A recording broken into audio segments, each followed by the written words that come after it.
कि पूरा का पूरा जो आपका अति पिछड़ा समाज है, लघु समाज है, इसकी ताकत कहाँ लगती है?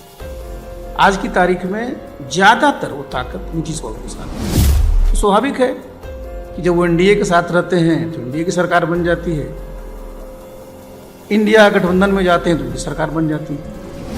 आप कह रहे हैं कि मैं राइट भी स्विंग कर सकता हूँ, लेफ्ट भी स्विंग कर सकता हूँ, लेकिन उससे पहले आरसीपी बाबू को अपनी भी ताकत दिखलानी पड़ेगी। उसको लेकर क्या तैयारी? नीतीश बाबू हैं तब तो ठीक है, नीतीश बाबू के बाद क्या होगा? तो मैंने जो इस पार्टी का गठन किया यही तो हमारे मन में है ना, यही तो हमारे दिमाग में है कि आखिर जब ये सामने जो स्थिति है उस चुनौती का आगे कैसे सामना किया जाए, इसीलिए तो मैंने इसको किया है। नीतीश कुमार के चेहरे को यूज किया जा रहा है, बाकी चारों ओर से उन पे घेरा डाल दिया गया है कि नहीं, ना कुछ बोलना है ना कुछ करना है, सिर्फ आपका चेहरा। ये नीतीश बाबू का जो टिपिकल एक नीतीश बाबू का जो एक जो पहचान थी ना, जिसके लिए वो जाने जाते थे, वो नहीं। भाई निगोशिएट के लिए आरसीपी बाबू के पास लोग आए या उनको मैसेज दिलवाएं कि आइए? अच्छा, हम जाएंगे उनको न्योता देने, उनको पता नहीं चल रहा है क्या? तो फिर से एक बार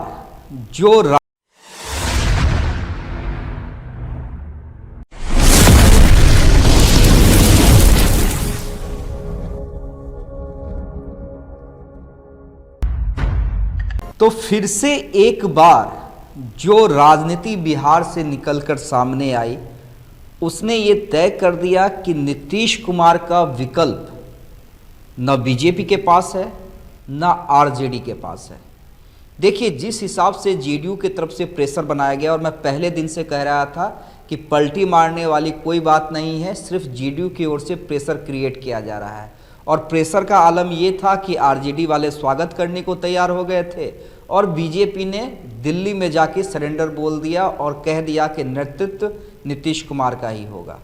आरसीपी बाबू जिनसे मैंने पहले ही दिन बात की थी और उन्होंने बताया था कि देखिए, ब्लैकमेलिंग के अलावा कुछ नहीं है, लेकिन क्या बिहार की दो सबसे बड़ी पार्टी नीतीश के सामने सरेंडर कर जाती हैं?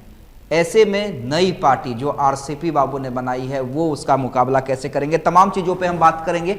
आरसीपी बाबू, पहले तो स्वागत है, और सवाल यहीं से कि बिहार की दो सबसे बड़ी पार्टियां जिनके पास कैडर है, बीजेपी आरजेडी, दोनों नीतीश शरणम गच्छामि। देखिए, इसका बहुत ही स्पष्ट कारण है। आप जान रहे हैं कि नीतीश बाबू की राजनीति जो है वो करीब 39 वर्षों की है।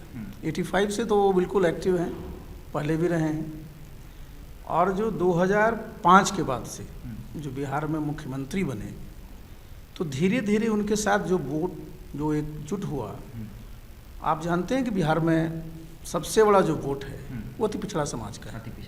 चूँकि अभी आपका जातीय जनगणना भी हुआ, उसमें भी आपने देखा कि 36% से ज़्यादा हुआ है। तो शुरू से ही नीतीश बाबू के साथ लवकुश समीकरण, जिसको आप बोलते हैं, पिछड़ा समाज है, अति पिछड़ा समाज है, महादलित समाज है, तो ये बहुत बड़ा एक समझिए ये वोट है। और नीतीश बाबू की ताकत यही रही है, भाई जो कर देखिए, ताकत यही रही है। अब चाहे वो भारतीय जनता पार्टी हो, चाहे राष्ट्रीय जनता दल हो, वो अपनी सीमाओं को समझते हैं कि उनके पास कौन सा वोट है, कौन सा वोट नहीं है। और बिहार में सरकार तभी बनती है जिसकी चर्चा अभी हम कर रहे थे कि पूरा का पूरा जो आपका अति पिछड़ा समाज है, लघु समाज है, इसकी ताकत कहाँ लगती है? आज की तारीख में ज़्यादातर वो ताकत नीतीश बाबू के साथ है। तो स्वाभाविक है कि जब वो एनडीए के साथ रहते हैं तो एनडीए की सरकार बन जाती है, इंडिया गठबंधन में जाते हैं तो उनकी सरकार बन जाती है। यही स्थिति है, और इसके चलते चाहे वो बीजेपी हो चाहे आरजेडी हो, उनका हौसला जो है ना एक लेवल के बाद पस्त हो जाता है। तो इस बार भी पस्त हो गया। आरसीपी बाबू, ये जो अति पिछड़ा वोट है वो अपने पास कैसे ला पाएंगे? क्योंकि देखिए, आपने भी नई पार्टी बनाई है और जिस हिसाब से आप तैयारी कर रहे हैं संगठन पे या क्षेत्र में घूम रहे हैं, आप कह रहे हैं कि मैं राइट भी स्विंग कर सकता हूँ, लेफ्ट भी स्विंग कर सकता हूँ, यानी महागठबंधन की ओर भी जा सकता हूँ, एनडीए की ओर भी जा सकता हूँ, लेकिन उससे पहले आरसीपी बाबू को अपनी भी ताकत दिखलानी पड़ेगी। उसको लेकर क्या तैयारी है? देखिए, मैंने बताया ना कि भाई मैं तो नीतीश बाबू के साथ ही राजनीति किया हूँ बिहार में, 2.5 साल से हम लोग बाहर हैं, तो जो राजनीति का जो आधार नीतीश बाबू का है वही हमारा है, वही आपका है। बिल्कुल। और स्वाभाविक है, मैंने 2-3 चैनल पर कहा भी है कि जो नीतीश बाबू 2005 में थे आज 2025 में नहीं है। सबका साथ होता है, हमारे साथ भी, आपके साथ भी होगा जब एक उम्र आती है। तो इतना बड़ा जो वोट है साहब, आखिर उसकी राजनीति आगे कैसे होगी? मैंने बताया ना कि वो वोट न तो बीजेपी साइड जाना चाहता है न आरजेडी साइड जाना चाहता है, आरसीपी बाबू की तरफ आएगा। कि हम तो उसी वोट के लिए ना सब दिन काम किए हैं, उसी के साथ काम किए, उसी समाज के लिए काम सब किए हैं, उसी समाज के साथ हम काम भी कर रहे हैं। और ये समाज ऐसा समाज है जो पूरी मुस्तैदी के साथ नीतीश बाबू के साथ रहा है, तो उनको भी लगता है ना कि भाई आखिर नीतीश बाबू के बाद क्या होगा। भाई आप जानते हैं कि इस पृथ्वी पर कोई चीज़ भी परमानेंट नहीं है, जो आज वर्तमान है उसको भूत होना पड़ता है। तो सब लोग, कोई भी समाज अपने भविष्य की चिंता करता है कि भाई आगे हमारा क्या होगा। तो अगर हम ये दल नहीं बनाते, आप जरा समझिए, तो होता क्या, जो आज जनता दल यू है जिसमें हम लोग सब थे, वहाँ क्या स्थिति है? नीतीश बाबू के साथ जो लोग आज हैं, कब आए हैं लोग? एक व्यक्ति को छोड़ दिए, मैं नाम किन्हीं का नहीं लूँगा। कोई 2010 में आया है, कोई 2014 में आया है, कोई 2017 में आया है। और नीतीश बाबू ने जो अलग दल बनाया, समता पार्टी का 94 में बनाया, उसके कितने लोग हैं? तो भाई मैंने जो ये दल बनाया है, हमारी सोच यही रही है कि भाई जनता दल यू जो जिसमें हम लोग थे, अब उसका वो नेचर बचा नहीं है। और नीतीश बाबू को जो एक पकड़ जो थी ना, वो ढीली हो गई, जो आप देख रहे हैं। अच्छा, क्या जो तेजस्वी यादव कहते हैं आरसीपी बाबू कि कुछ अधिकारियों ने और 4 नेताओं ने घेर लिया, क्या आप भी मानते हैं? देखिए, मैं तो किसी का नाम नहीं लूँगा, लेकिन इतना तो आप समझिए कि मैंने कल भी कहा था कि जिन नीतीश बाबू के साथ मैंने काम किया है और जिन नीतीश बाबू को मैं जानता हूँ, नीतीश बाबू के ऊपर किसी का दबाव चलता था क्या? नहीं चलता, तो सवाल ही नहीं उठता है। क्योंकि वो किसी भी, जो कहते हैं ना, उनका कोई अपना वेस्टेड इंटरेस्ट नहीं होता था। उनमें अपना जो राष्ट्र हित है, प्रदेश हित है, समाज का हित देखते थे वो, इसलिए उनकी एक पहचान थी। आप बताइए वहाँ पर कौन बचा है जनता दल यू में? आप नाम नहीं ले रहे हैं, मैं नाम ले लेता हूँ। ललन बाबू हैं, संजय झा हैं, अशोक चौधरी हैं, यही 3 तो आसपास नजर आते हैं। आप बता दीजिए कि जो मैंने आपको चर्चा किया है कि भाई उस पार्टी का जो मूल स्वरूप क्या है, लव कुश समाज, अति पिछड़ा समाज, मैंने बताया आपको ना कौन है उसमें। स्वाभाविक है कि ये समाज के लोगों को लगता है कि नीतीश बाबू हैं तब तो ठीक है, नीतीश बाबू के बाद क्या होगा। तो मैंने जो इस पार्टी का गठन किया, ये तो हमारे मन में है ना, यही तो हमारे दिमाग में है कि आखिर जब ये सामने जो स्थिति है, उस चुनौती का आगे कैसे सामना किया जाए, इसीलिए तो मैंने इसको किया है कि आगे आने वाले समय में जो आज इस जनता दल को आप कह रहे हैं ना, जहाँ इस प्रकार से लोग कब्जा कर लिए, उसके लोग कहाँ जाएंगे? लेकिन लोग कहते हैं कि कब्जा कर लेते हैं, लेकिन जब चीज़ें निकल के सामने आती है तो कब्जे वाली स्थिति कुछ दिखते नहीं है आरसीपी बाबू। अब तक जो इतिहास निकल कर सामने आया नीतीश कुमार का, देखिए, आप देखिए आज से साल भर और आज में बड़ा फर्क है। आप देख रहे हैं भाई, नीतीश बाबू किस चीज़ के लिए जानने जाते थे? अपने एक वक्ता के रूप में, प्रखर वक्ता, सामने मीडिया मिल जाए, कभी चुप रहते थे वो। आज ही तो आप लोग पूछ रहे थे उनसे कि कुछ बोलिए, क्या कर रहे थे, बोल रहे थे। इसलिए मैं बता रहा हूँ ना, यही तो मैं बोल रहा हूँ कि भाई जो राइटिंग ऑन द वॉल है, इसको पढ़ना बहुत जरूरी है ना।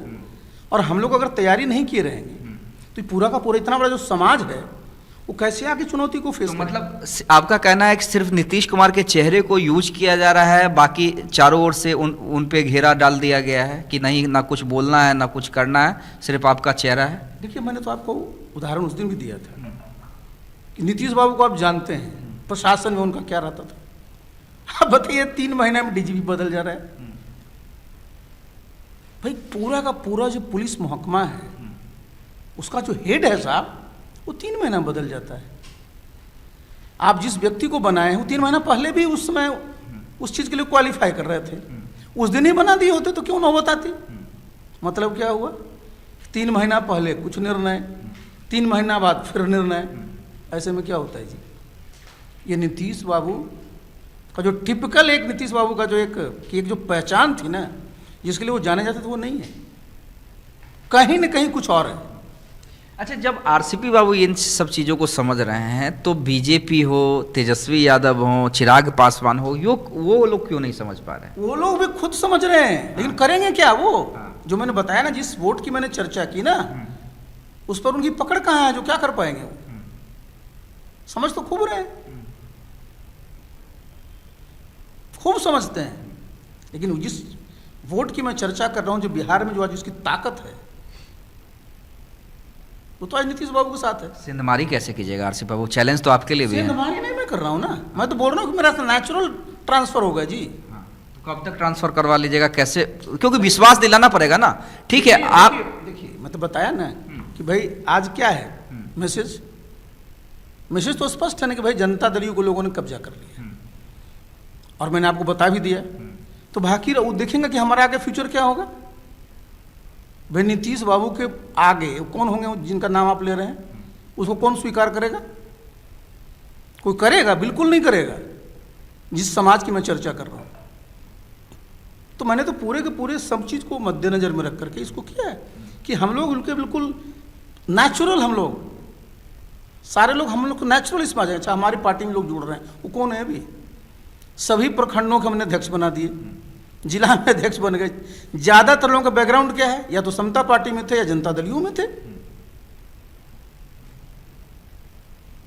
मतलब कहना चाह रहे हैं कि नीतीश कुमार के असली उत्तराधिकारी भले ही साथ रहे ना रहे, लेकिन उस समाज के या नीतीश बाबू के उत्तराधिकारी कहे या उस समाज के उत्तराधिकारी कहे जो अभी नीतीश कुमार के साथ है, आरसीपी बाबू। नहीं, हम उत्तराधिकारी की बात नहीं बोल रहे। हाँ, देखिए, उत्तराधिकारी तो राजतंत्र में होता था। हाँ। लोकतंत्र में उत्तराधिकारी नहीं होता। लोकतंत्र में तो जनता तय करती है कौन क्या बनेगा। मैंने तो बताया कि जो नीतीश बाबू के साथ ताकत है, जो सामाजिक ताकत है, उसको अपनी तरफ लाने के लिए ही हमने इस पार्टी का गठन किया है। क्योंकि मैंने बताया ना कि भाई हर एक व्यक्ति की एक सीमा होती है, आयु की सीमा होती है, आगे क्या होगा। तो उसी आगे को देख करके हमने पार्टी बनाया। कोई 2 साल के लिए नहीं बनाया है, ये पार्टी हम आगे 30-40 साल के लिए बनाए कि आखिर पूरा का पूरा जो ये पूरा का पूरा समाज है, उसकी भी तो राजनीति चलेगी ना बिहार में। इसलिए मैंने एक कदम उठाया, और मैं पूरी तरह से आश्वस्त हूँ कि भाई ये सब लोग जुड़ेंगे इससे। कितने महीने में ताकत दिखला दीजिएगा? ताकि ताकत तो हम रोज ही दिखा। अच्छा, ताकत नहीं रहती थी संगठन बन गया होता? बताइए। ताकत इन द सेंस कि भाई निगोशिएट के लिए आरसीपी बाबू के पास लोग आए या उनको मैसेज दिलवाएं कि आइए। अच्छा, तो हम जाएंगे उनको न्योता देने? उनको पता नहीं चल रहा है क्या?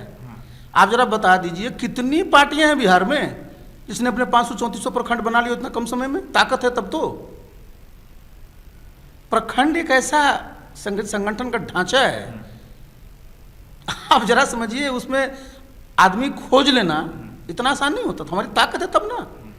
और हम तो 243 विधानसभा को जानते हैं ना भाई। 2005 से तो चुनावे लड़ते लड़ाते रहे हैं, तो हम कौन सा क्षेत्र हमारे लिए नया है? ना कोई क्षेत्र नया है, ना कोई नेता नया हमारे लिए है, ना कोई परिस्थिति हमारे लिए नहीं है, ना कोई चुनौती हमारे लिए नहीं है।